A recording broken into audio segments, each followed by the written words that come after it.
Bista man balaw simpa magbaba o pa magbagal na ng inflation rate king bangsa, problema ra pa mo rin ding memaling mata sa presyo na ning panyaluan. Lakwas pa ngayon pagsadya ng posible maging epekto na ng El Nino karang miyalo ang sektor, kalupa na ng agrikultura at kabulasan.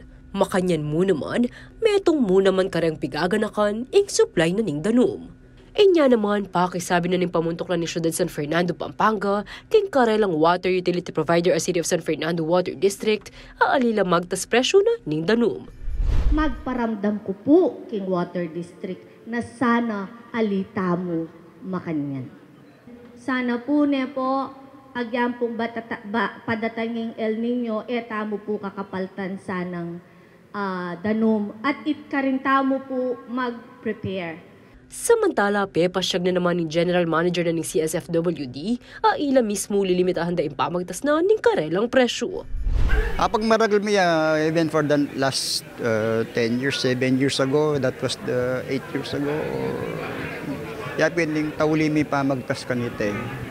Compared with other municipalities, nung pag maragol tayo ito.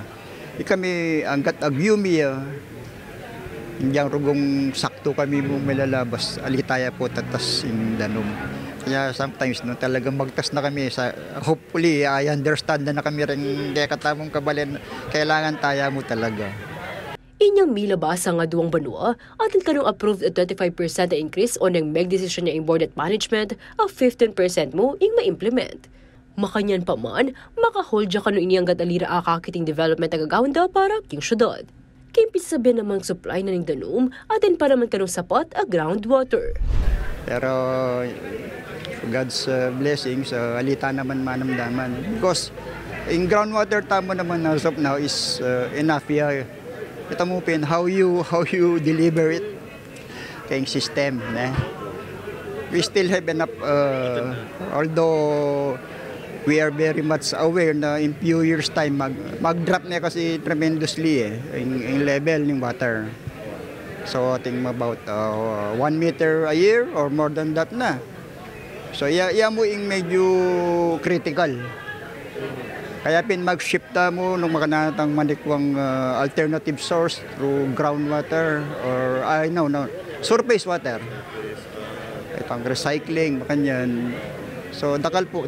However, yung problem po is madagol yung amount needed for that. Balaos naman ng monitoring da at pangako na ng CSFWD, a prioridad na ini. Pakisabi na mo namang gumba yung pamanindindi at panupayad na sana ring Fernandino ngayon yung panahon na ni Kapalyan nung may kakabagyang aberyaman. Ako, Inkia Kain Talasuyo, Liana Canalaw, ating pusong makabalin.